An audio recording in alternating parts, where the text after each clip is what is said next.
President Trump just made himself and a bunch of his shitbag friends and donors even richer by announcing plans for a strategic crypto reserve. Basically means the US government will use public money to buy a bunch of worthless digital currencies to artificially inflate their prices, which will only benefit the holders of these speculative coins. The president specifically mentioned 5 tokens the US will invest in. All 5 coins surged by double-digit percentages after the announcement. That was just on the announcement of the reserve. The government hasn't even started buying the coins yet. Although most of those immediate gains were lost in a sell-off as whales cashed out after the surge.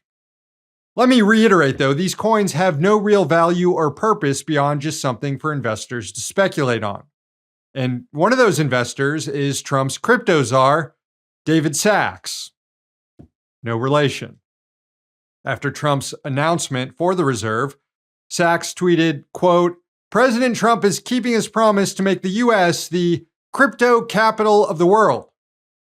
What Sachs didn't mention is how he stands to personally benefit from all of this. Since the announcement, Sachs has been fending off criticism of self-dealing by claiming he sold all his personal holdings in crypto and his direct stakes in crypto companies. He also claimed he is currently undergoing a government ethics review and will release more information on his holdings when that's completed. But Sachs is also the co-founder of a firm called Craft Ventures, which in 2017 invested in a cryptocurrency investment fund called Bitwise. And Bitwise's top 5 crypto holdings just so happen to be the exact same 5 coins that Trump announced would be incorporated in the US Reserve. That's not a coincidence. Someone obviously advised Trump on which coins to mention in his announcement. And it stands to reason that the main advisor on this is the freaking crypto czar, David Sachs. Also, the president's own son, Eric Trump, sent a signal that something was afoot last month when he tweeted out to his crypto investor followers to buy the Bitcoin dip. Then, after the announcement of the reserve, Eric Trump posted, quote, "You're welcome, my friend. Hopefully I made someone's life just a little bit better.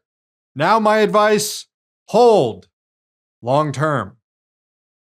Under most other circumstances, this would have been a form of illegal insider trading. But since it's crypto, I guess anything goes. Scam them if you can. Trump family and their crypto allies began the presidency with a rug pull on supporters, pumping and dumping the Trump meme coin, a scheme that turned the president into a crypto billionaire overnight and netted insider companies, including one linked to Trump, $100 million in trading fees. Meanwhile, hundreds of thousands of retail investors, many of them supporters of the president, who got swept up into the hype, lost money on their purchase of the Trump shitcoin. Crypto industry spent more than $190 million on the 2024 election, and this is the kind of policy they purchased: the creation of a crypto reserve backed by the US government would require congressional approval. There's already legislation pending in the Senate called the Bitcoin Act that would require the US to buy 1 million Bitcoins over the next 5 years. It was introduced by Wyoming Senator Cynthia Lummis, the so-called Queen of Crypto, in Congress. She stands to personally benefit from the creation of such a reserve, as she has more than $250,000 in Bitcoin holdings. Now, should the US buy all that Bitcoin to start a reserve, it would cost $100 billion in public money. $100 billion.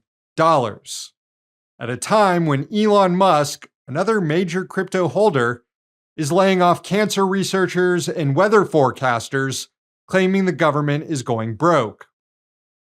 Speaking of Musk, he recently appeared on the Joe Rogan show, and the topic of crypto pump and dump schemes actually came up, with Rogan questioning why this stuff is even legal. And Rogan is one of the dumbest guys in the media, so if he gets it, everyone should get it. Of course, he was interviewing Musk, who is one of the most dishonest people in the world. Take a look. It's just weird that it's legal still. I mean, casinos are illegal. Yeah. And it is people like a just casino. lose money at casinos. Yeah. You know? But you can't rig a casino like a pump and dump. You could rig a pump and dump. You know? Yeah, I guess so. Like you could run a real pyramid scheme. Well, I mean, the government's one big pyramid scheme, if you ask me. Yeah, well, you can tell me better than anybody. Social Security is the biggest Ponzi scheme of all time. Yeah, shitcoin rug pulls are just like Social Security. Folks, the scammers are in full control of the US government. Hey, thanks for watching. Hit the subscribe button so you don't miss any of our new videos. Also, if you want to see Means Morning News in its complete form, not just the clips we post here, head on over to Means TV and get access to all our new episodes and our entire backlog. Plus tons of other great movies and original TV shows.